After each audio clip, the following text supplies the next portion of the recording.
Hello students, कैसे हैं आप सभी? I hope you all are fine. आज हम पढ़ेंगे चैप्टर नंबर 5 जो कि लास्ट चैप्टर है आपका माइक्रो इकोनॉमिक्स का। Chapter name is market equilibrium. Market equilibrium क्या होता है इसके बारे में हम इस चैप्टर में रीड आउट करेंगे। This chapter will be built on the foundation laid down in chapter 2 and 4। इस चैप्टर का फाउंडेशन क्या है? चैप्टर 2 और 4 है। Where we studied the consumer and firm behavior when they are price taker। Chapter 2 में हमने consumer के बारे में रीड आउट किया था और चैप्टर 4 में हमने फर्म बिहेवियर के बारे में पढ़ा था। When they are price taker, जब फर्म क्या होती है? प्राइस टेकर होती है। In chapter 2, we have seen that an individual's demand curve for a commodity tells us what quantity a consumer is willing to buy at different prices when he takes price as given। इसमें individual demand curve कैसे होता है? जब हम किसी commodity को, किसी चीज़ को खरीदने के लिए इच्छुक होते हैं कंज्यूमर, किसी भी प्राइस पर, डिफरेंट प्राइजेस पर, when he takes price as given, जो कि प्राइस दिया हुआ है उसी प्राइस पर जब हम खरीदने के लिए विशफुल होते हैं। एक एग्जांपल के थ्रू लेते हैं। जैसे आपकी फ्रेंड का बर्थडे है और आपको पता है इस चॉकलेट का प्राइस 40 रुपीज़ है और आपको वो चॉकलेट 50 रुपीज़ में मिल रही है, बट आपको वो अपनी फ्रेंड को उसके बर्थडे पे गिफ्ट करनी है, तो you purchase that chocolate in 50 rupees. That is the differentiation of price. The market demand curve in turn tells us how much of the commodity all the consumers take together are willing to purchase at different prices when everyone takes price as given। Demand curve हमें क्या बताता है? How much of commodity, कितनी commodity, all the consumer taken together, सारे consumer इकट्ठे खरीदते हैं, are willing to purchase, वो विलिंग, विशफुल होते हैं खरीदने के लिए, at different prices when everyone takes price as given। different price पर वो खरीदने के लिए इच्छुक होते हैं जो कि दिया हुआ होता है। एंड इन चैप्टर 4 में we have seen that an individual firm supply curve tells us the quantity of the commodity that a profit maximizing firm would wish to sell at different prices when it takes price as given। इसमें chapter 4 में आपको क्या बताया था मैंने? Individual जो आपकी firm है उसके सप्लाई कर्व आपको क्या बताते हैं? जब क्वांटिटी ऑफ द कमोडिटी, जब किसी चीज़ से, किसी चीज़ की क्वांटिटी से आपकी फर्म को मैक्सिमम प्रॉफिट मिलता है। That a profit maximising firm would wish to sell at different prices. जब वो फर्म उस कमोडिटी से, उस चीज़ से ज़्यादा से ज़्यादा प्रॉफिट अर्न करना चाहते हैं उस चीज़ को अलग अलग प्राइजेस पे सेल करके, when it takes price as given. And the market supply curve tells us how much of the commodity all the firms taken together. Market supply curve में क्या होता है? जब सारी की सारी फर्म क्या होती हैं? all the firms taken together would wish to supply at different prices when each firm takes price as given।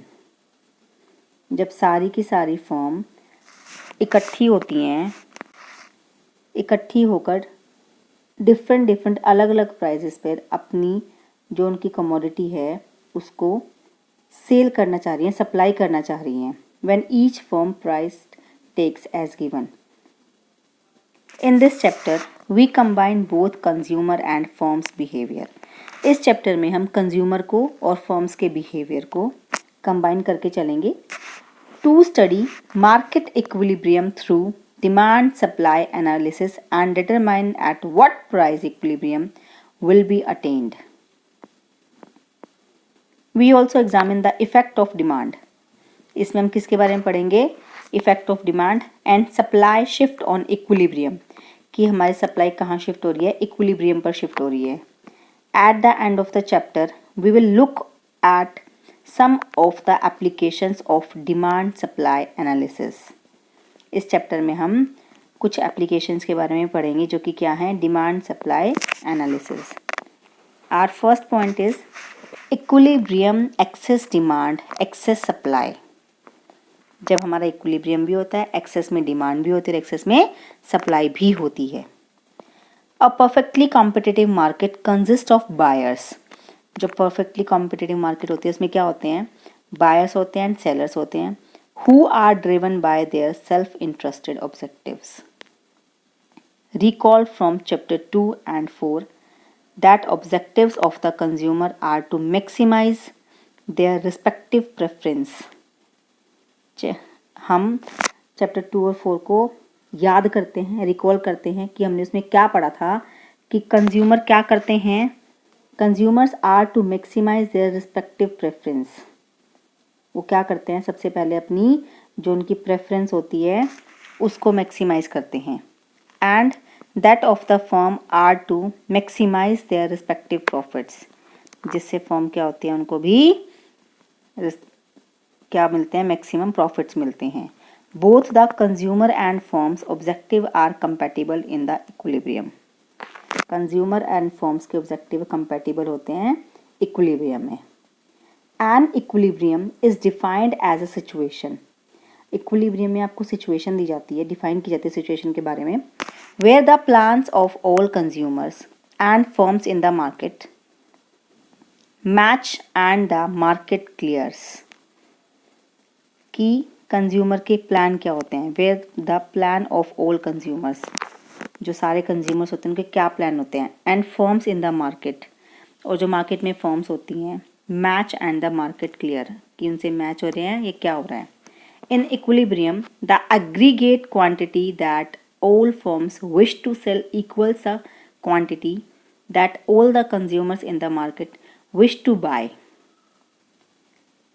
Aggregate quantity जो होती है उसमें सारी की सारी फर्म्स क्या विश करती हैं, wish to sell equals the quantity, कि भाई वो इक्वल क्वांटिटी सेल करें, that all the consumers in the market wish to buy, जो मार्केट में कंज्यूमर से सारे विश कर रहे हैं खरीदने के लिए। दूसरे शब्दों में कहा जाए तो, in other words, market supply equals market demand, कि हमारी मार्केट डिमांड और मार्केट सप्लाई इक्वल हो। जितनी मार्केट सप्लाई उतनी ही मार्केट डिमांड हो, या फिर ये भी कह सकते हैं जितनी मार्केट डिमांड हो उतनी ही सप्लाई हो जाए, हमारे पास कमी ना हो। The price at which equilibrium is reached is called equilibrium price, and the quantity bought and sold at the price is called equilibrium quantity. The price is at which equilibrium is reached, जब हमारा price होता है equilibrium पर पहुंच जाता है तो उसको क्या बोलते हैं, equilibrium price. And the quantity bought and sold, जब क्वांटिटी को खरीदा जाता है और बेचा जाता है, एट दिस प्राइस, जिस प्राइस पर क्वांटिटी को खरीदा और बेचा जाता है उस प्राइस को क्या बोलते हैं, equilibrium quantity. Therefore P and Q लेके चलेंगे इसको, is an equilibrium if QDP is equal to QSP, where P denotes the equilibrium price and QDP and QSP denotes the market demand and market supply of the commodity respectively at price P. If at a price market supply is greater than market demand, अगर हमारा जो price है market supply is greater, market supply ज़्यादा हो रही है किसके, उस पर मार्केट डिमांड से, कि मार्केट में डिमांड कम है पर सप्लाई हमारी ज़्यादा हो रही है, we see that there is an excess supply, तो हम क्या कहेंगे कि मार्केट में उस चीज़ की सप्लाई एक्सेस हो रही है, इन the market at that price, जो मार्केट में विलिंग प्राइस, जो प्राइस है। And if market demand exceeds market supply at a price, अगर हमारी मार्केट डिमांड एक्सीड हो रही है मार्केट सप्लाई से, it is sad that excess demand, तो क्या कहेंगे, एक्सेस डिमांड कहेंगे। जस्ट लाइक जैसे कि कोई भी चीज़ है उसकी डिमांड ज़्यादा हो रही है, कोई चॉकलेट लगा लो या फिर कुछ भी लगा लो, बट इतनी सप्लाई नहीं है मार्केट में उस प्राइस पर, तो क्या कहेंगे, जैसे कि आप कुछ भी करवा चौथ पे लगा लो, जैसे अभी आपका ये गया है ये आपका फेस्टिवल, उस पे लेडीज़ की एक अलग अलग डिमांड्स होती हैं, तो मार्केट में वो कुछ चीज़ें ख़त्म हो जाती हैं, तो वहाँ पे यहाँ पे क्या कहेंगे हम कि वो एक्सेस डिमांड थी उस चीज़ की। It is sad that excess demand exist in the market at that price. उस प्राइस पर उस चीज़ की डिमांड एक्सेस थी। जैसे नॉर्मल एक लिपस्टिक ही लगा के चल लो आप, कि लेडीज़ की उस पर प्रेफरेंस बहुत ज़्यादा थी, सबने परचेज़ कर ली, वो मार्केट में ख़त्म हो गई, पर उसकी डिमांड अभी भी है, तो वो क्या हो गई, एक्सेस डिमांड हो गई आपकी। Therefore, equilibrium in a perfectly competitive market can be defined alternatively as zero excess demand। जो हमारा perfectly competitive market में होता है can be defined alternatively as zero excess demand, zero excess supply situation whenever market supply is not equal to market demand। यहाँ पर क्या होता है, मार्केट सप्लाई मार्केट डिमांड के इक्वल नहीं होती है, and hence the market is not in equilibrium, market में इक्विलिब्रियम नहीं होता है। There will be tendency for the price to change. यहाँ पर क्या टेंडेंसी लेंगे कि हमें प्राइस चेंज करना होगा। In the next 2 sections we will try to understand what drives this change. यहाँ पर हम ये समझेंगे कि उसको कैसे चेंज करना है। Out of equilibrium behaviour from the time of Adam Smith 1723 to 1790, it has been maintained that in a perfectly competitive market an invisible hand, जो हमारी perfectly competitive market होती है उसमें क्या होता है कि invisible hand होता है, is at play which change price, जो कि क्या प्ले करता है, किस प्राइस में चेंज करना है। wherever there is imbalance in the market, जब मार्केट में imbalance होता है। Our intuitions also tells us that this individual hand should raise the price in case of excess demand। जब हमारी डिमांड एक्सेस होती है तो प्राइजेस को भी हमें रेज करना होता है। ये हमें इनविजिबल हैंड, ये हमें इंट्यूशंस देता है, बताता है हमें इस बारे में। And lower the price in case of access supply, जब हमारे पास सप्लाई ज़्यादा होती है तो हमें प्राइस कम रखना होता है। Throughout our analysis, we shall maintain that the invisible hand plays very important role। तो हम इन एनालिसिस से बता सकते हैं कि जो हमारा इनविजिबल हैंड है वो बहुत ज़्यादा इंपॉर्टेंट रोल प्ले करता है। Moreover, we shall take it that the invisible hand by following this process is able to reach the equilibrium।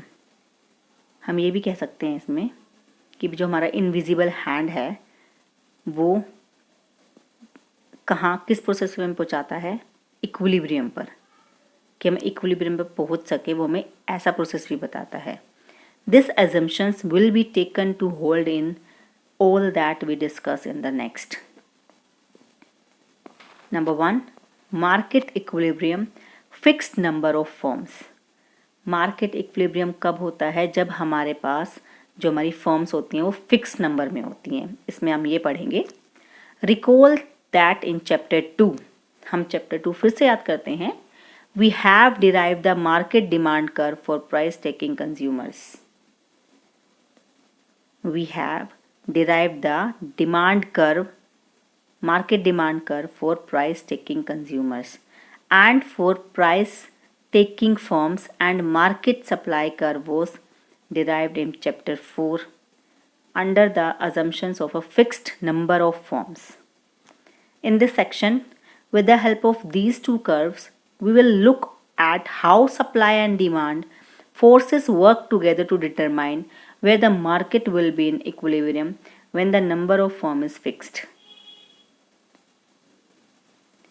In this section with the help of those two curve, इन two curve की help से we will look at how supply, हम ये देखेंगे कि कैसे supply और demand forces work together, कैसे टुगेदर वर्क करते हैं, to determine where the market will be in equilibrium, जहाँ पर मार्केट इक्विलिब्रियम में आ जाए, when the firms of number of firms is fixed, जहाँ पर नंबर ऑफ फॉर्म्स क्या होती हैं, फिक्स्ड होती हैं। We will also study how the equilibrium price and quantity change due to shift in demand and supply curve। Figure 5.1, illustrate equilibrium for a perfectly competitive market with a fixed number of firms. There is जहाँ पर क्या होता है perfectly competitive market होती है जहाँ हमारे पास firms के फिक्स नंबर होते हैं.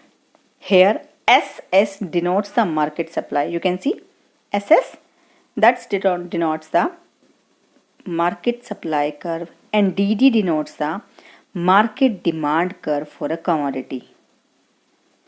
The market supply curve SS shows how much of the commodity firm would wish to supply at different prices.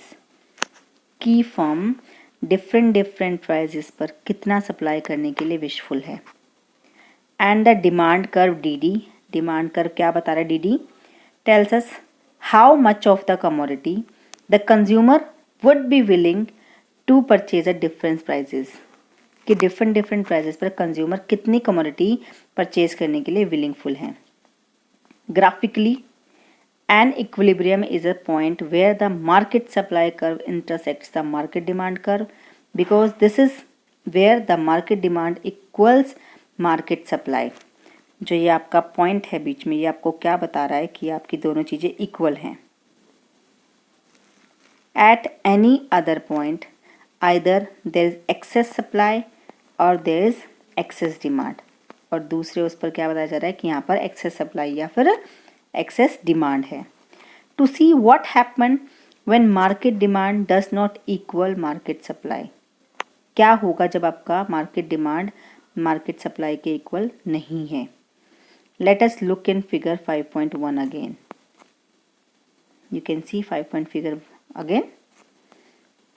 In figure 5.1, if the prevailing price is P1, अगर हमारा price P1 है, the market demand is Q1 और market demand हमारी Q1 है, whereas the market supply is Q1. Market supply is Q1. Therefore, there is excess demand in the market equal to Q1/Q1. Some consumers who are either unable to obtain the quantity at all prices would tend to increase. Some consumers who are either unable to obtain the quantity at all or obtained it in insufficient quantity will be willing to pay more than P1. The market price would tend to increase. तो market price क्या हो जाएगा, increase हो जाएगा. All other things remaining the same, सारी चीज़ें same हैं. As price rises, price बढ़ रहा है. Quantity demanded falls, quantity demand गिर रहा है. एंड क्वांटिटी सप्लाइड इंक्रीज और क्वांटिटी की सप्लाई इंक्रीज हो रही है. The market moves towards the point where the quantity that the firms want to sell is equal to the quantity that the consumer want to buy. जब हमारी market move करती है किस point पर, where the quantity that the firm wants to sell, जब हमारी जो firm है वो किसी क्वांटिटी को सेल करना चाहती है, इज इक्वल टू किसके बराबर, the quantity that the customers want to buy, जिस पॉइंट पर कस्टमर्स को बाय करना चाहते हैं. This happens when the price is P. ये कब होगा, जब हमारा प्राइस P होगा, P स्टार होगा. The supply decisions of the firm only match with the demand decision of the consumer. हमारा जो सप्लाई कर्व होता है वो कहाँ पर मैच करता है, सप्लाई डिसीजन कहाँ पर मैच करते हैं हमारे, जब हमारा डिमांड जो हमारा कंज्यूमर्स का होता है वो डिसीजन मैच करता है. Similarly if the prevailing price is P2, अगर हमारे पास प्रिवेलिंग प्राइस क्या है P2 है, तो क्या होगा, the market supply Q2 will exceeds the market demand Q2. तो किसको एक्सीड कर रही है, Q/2 को एक्सीड कर रही है हमारी Q2. At that price giving rise to excess supply curve equal to Q/2 Q2. Some firms will not be then able to sell quantity then want to sell, so they will lower their price. तो क्या कर देती हैं, अपने price को lower कर देती हैं. All other things remaining the same as price falls. Quantity demanded rise. जब हमारा प्राइस कम हो जाता है तो डिमांड क्या हो जाती है, राइज हो जाती है. क्वांटिटी सप्लाइड फॉल्स, जब सप्लाई गिर जाती है क्वांटिटी की, eight P star the firms are able to sell their desired output since market demand equals market supply at that price. Therefore, P star is the equilibrium price and the corresponding quantity Q star is the equilibrium quantity. To understand the equilibrium price and quantity determination more clearly, let us explain it through an example. You can see here example 5.1. Let us consider the example of a market consisting of identical firms producing same quantity of wheat. Suppose the market demand curve and the market supply curve for wheat are given by QD is equal to 200 minus P for this is equal to 0 for this. QS is equal to 120 plus P for P smaller than equal to 10, 0 for 0 greater than equal to P greater than 10, where QD and QS denotes the demand curve and supply of wheat in kg respectively, and P denotes the price of wheat per kg in rupees. Since the equilibrium market price market clears, when find the equilibrium price denotes by P star by equating market demand and supply for sold for P star. QD P star is equal to QS P star. 200 minus P star is equal to 120 plus P star. 2 P star is equal to 80. P star is equal to 40. You can solve this term. Therefore, the equilibrium price of wheat is rupees 40 per kg. The equilibrium quantity denotes by Q star is obtained by substituting the equilibrium price into either the demand or supply curves equation. Since in equilibrium quantity demanded and supply are equal. Hence, by identical we mean that all farms have same cost structure. QD is equal to Q star is equal to 200 minus 40 is equal to 160. Alternatively, QS is equal to Q star is equal to 120 plus 40 is equal to 160. Thus, the equilibrium quantities 160 kg at a price less than P star, say P1 is equal to 25, QD is equal to 200 minus 25, 175 हो गया. QS is equal to 120 plus 25, 145. Therefore, at P1 is equal to 25, QD greater than QS, which implies that there is excess demand at that price. Algebraically, excess demand ED can be expressed as, there is a formula, EDP is equal to QD minus QS, 200 minus P minus 120 plus P, 80 minus 2P. Notice from the above expression that for any price less than P star is equal to 40, excess demand will be positive. Similarly, at a price greater than P star, says P2 is equal to 45. QD is equal to 200 minus 45, 155. QS is equal to 120 plus 45 is equal to 165. Therefore, there is excess supply at this price since QS greater than QD. Algebraically, excess supply ES can be expressed as ESP is equal to QS minus QD is equal to 120 plus P minus 200 minus P, 2P minus 80. Notice from the above expressions that for any price greater than P star is equal to 40, excess supply will be positive. Excess supply क्या होगी? Positive होगी. Therefore, at any price greater than P star, there will be excess supply, and at any price lower than P, there will be excess demand. अगर हमारा price level lower है तो P star से, तो क्या होगी? वहाँ पे एक्सेस डिमांड होगी हमारी. Wage determination in labor market. Here we will briefly discuss the theory of wage determination under a perfectly competitive market structure using the demand supply analysis. यहाँ पर हम perfectly competitive market में क्या use करके चलेंगे? Demand supply analysis को देखते हुए वेज डिटरमाइन करेंगे। The basic difference between a labour market and a market for good is with respect to the source of supply and demand. In the labor market, households are the suppliers of labor. जो हमारे house holds होते हैं क्या करते हैं, labours को supply करते हैं। And demand for labours come from the firms, और लेबर्स की डिमांड कहाँ से आती है, फर्म से आती है। Whereas in the good market for goods it is the opposite. ये क्या होता है, अपोजिट होता है। Hence it is important to point out, ये बहुत इंपॉर्टेंट, इसको पॉइंट आउट करो, that by labour we mean the hours of work provided by labourer and not the number of labourers.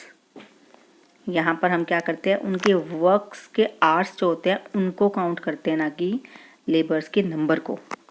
The wage rate is determined at the intersection of the demand. Wage rate किससे determined होती है, intersection of demand and supply curve of labour, where the demand for and supply of labour balance, जहाँ पर क्या होता है, हमारा demand और सप्लाई लेबर का बैलेंस होता है। We shall now see what the demand and supply curve of labour look like. यहाँ पर हम क्या देखेंगे कि हमारा डिमांड और सप्लाई कर्व क्या है लेबर को देखते हुए। To examine that the demand for labour by a single firm, we assume that the labour is the only variable factor of production. यहाँ पर हम क्या एज्यूम करके चलेंगे, जो हमारा लेबर है वो क्या है, हमारा वेरिएबल फैक्टर है प्रोडक्शन का। And the labour market is perfectly competitive, जो हमारी लेबर है वो किस में है, परफेक्टली कॉम्पिटिटिव मार्केट में है। Which in turn implies that each firm takes wage rate as given. हर एक फॉर्म लेके चलेगी जो वेज रेट दिया हुआ होता है। Also the firm we are concern with is perfectly competitive in nature, जो क्या होती है, परफेक्टली कॉम्पिटिटिव होती है नेचर में। And carries out production with the goal of profit maximizing, जो कि क्या गोल लेके चलती है कि हमें ज़्यादा से ज़्यादा प्रॉफिट चाहिए। We also assume that given the technology of the firm, the law of diminishing marginal product holds. यहाँ पर हमने कौन सी टेक्नोलॉजी लेके चलनी है, law of diminishing marginal products की। The firm being a profit maximiser will always employ labour up to the point where is the extra cost she incurs for employing the last unit of labor is equal to the additional benefits she earns from that unit. The firm being a profit maximizer, firm क्या होती है, profit maximizer होती है, will also employ labor up to the point, जो labour को उस point तक लेके जाती है, where the extra cost she incurs, जहाँ पर वो एक्स्ट्रा कॉस्ट इनकर करते हैं, employ the last unit of labour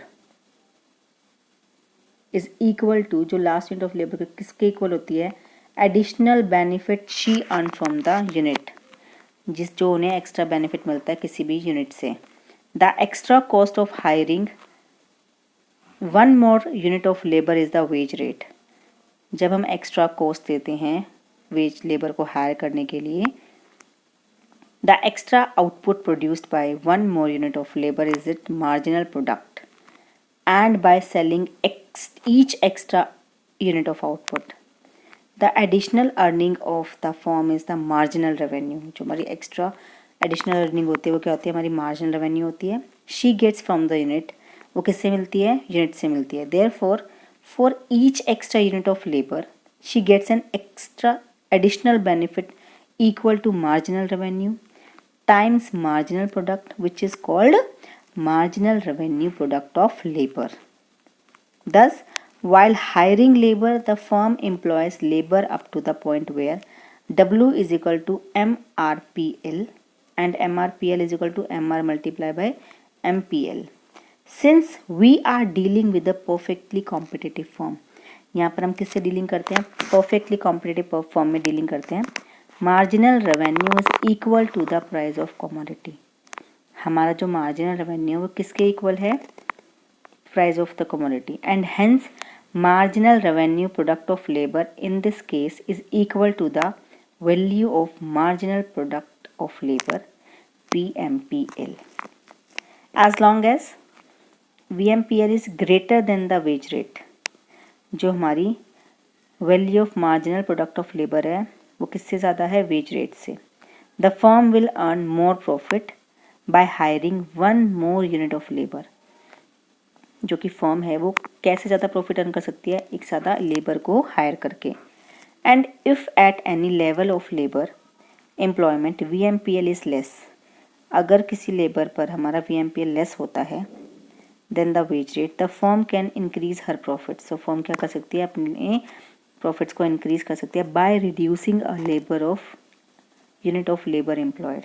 किसको कम करके, अपने एक लेबर को कम करके।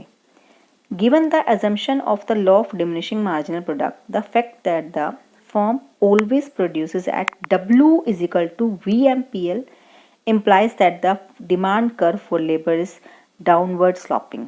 हमारा डिमांड कर्व क्या होता है, डाउनवर्ड स्लॉपिंग होता है। To explain why it is so, explain करते हैं कि ऐसा क्यों होता है। Let us assume that at some wage rate W1 we can see demand for labor is L1. Now suppose the wage rate increase to W2. To maintain the wage VMPL equality, VMPL should also increase. The price of the commodity remaining constant, जो price cap commodity है वो constant है, that is possible only if MPL increases, जब हमारा MPL increase हो रहा है, जब ये possible है, which in turn implies that less labor should be employed owing to the diminishing marginal productivity of labor. Hence, at higher wage, less labor is demanded, thereby leading to a downward sloping curve, demand curve. To arrive at the market demand curve from individual firms, demand curve we simply add by the demand for labor by individual firm at different wages, and since each firm demand less wage labor as wage increase, the market demand curve is also slope down, word sloping. Recall chapter 4 that for a perfectly competitive firm, marginal revenue equals price. Since a firm under consideration is perfectly competitive, it believes it cannot influence the market of the commodity. Having explored the demand side, we now turn to supply demand. अब हम कहाँ turn करते हैं, supply side पे turn करते हैं। As already mention, जो कि ऑलरेडी मैंशन दिया गया है, it is the household which determines how much labour to supply at a wage given wage rate. जो हमें वेज रेट दी गई है उस पर हमें कितने लेबर सप्लाई होंगे। Their supply decision is essential for a choice between income and leisure. यहाँ पर जो हमारा चॉइस है, सप्लाई डिसीजन है, वो किस पर बेस होता है, इनकम पर और लेजर पर। On the one hand individual enjoy leisure and find work irksome, and on the others they value income for which they must work. So there is a trade-off between enjoying leisure and spending more hours for work. To derive the labor supply curve for a single individual, let us assume at some wage rate W1. यहाँ पर हम क्या resume करके चलते हैं कि कुछ की वेज रेट क्या है, W1 है, and the individual supply L1. Individual supply क्या है, L1 है, यूनिट ऑफ लेबर की. Now suppose the wage rises to W2. यहाँ पर वेज क्या बढ़ रही है, W2 पर बढ़ रही है. This increase in wage rate will have two effects. इस वेज रेट इंक्रीज होने से टू इफेक्ट्स होते हैं. First one, due to the increase in wage rate, जैसे हमारी वेज रेट इंक्रीज होती है, the opportunity cost of leisure increase. तो हमारी जो लेजर की अपॉर्चुनिटी है, कॉस्ट है, वो इंक्रीज हो जाती है. विच मेक्स लेजर कॉस्टली, जिससे हमारे लेजर कॉस्ट ज़्यादा कॉस्टली हो जाते हैं. Therefore the individual will want to enjoy less leisure. जहाँ पर क्या होता है, जो इंडिविजुअल है वो क्या करेगा, will want to enjoy less leisure, वो कम लेजर को इन्जॉय करना चाहेगा. As a result they will work for longer hours. Result क्या होगा, वो ज़्यादा आवर्स के लिए वर्क करेंगे. सेकेंड क्या होगा, because of the increase in wage rate to W2 the purchasing power of the individuals increases. इससे क्या होगा, परचेजिंग पावर हर एक इंडिविजुअल की इंक्रीज हो जाएगी। So she would want to spend more on leisure activities. तो वो क्या करेंगे, लेजर एक्टिविटीज़ पर ज़्यादा स्पेंड करेंगे। The final effect of the increase in wage, final effect क्या पड़ेगा जब हमारी वेजेस के रेट इंक्रीज हो जाएंगे, will depend on which of the two effects predominates at low wage rate. The first effect dominates the second, and so the individual will be willing to supply more labor with an increase in wage rate.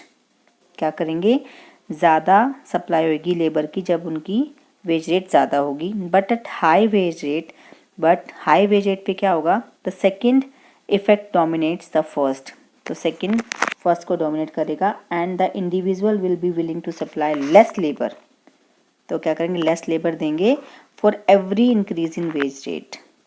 दस we get a backward bending individual labour supply curve which shows that up to a certain wage rate for every increasing in wage rate there is an increasing supply of labor। तो यहाँ पे labour supply labour का क्या है, increase हो रहा है।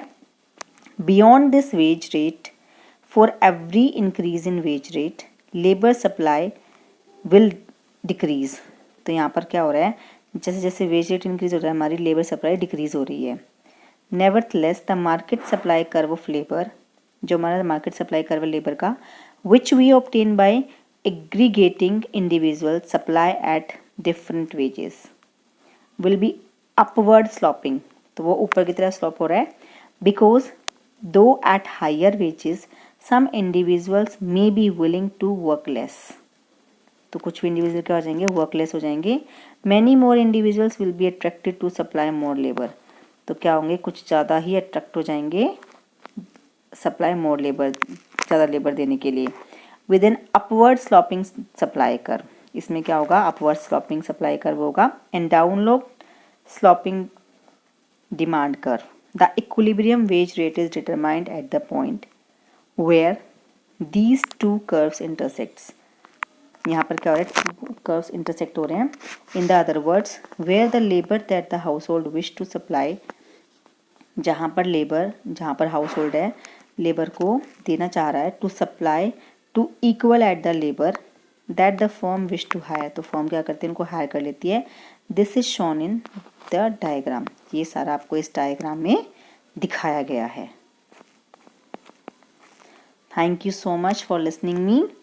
Please understand these topics, and if you have any doubt then comment me and ask your questions and clear your queries.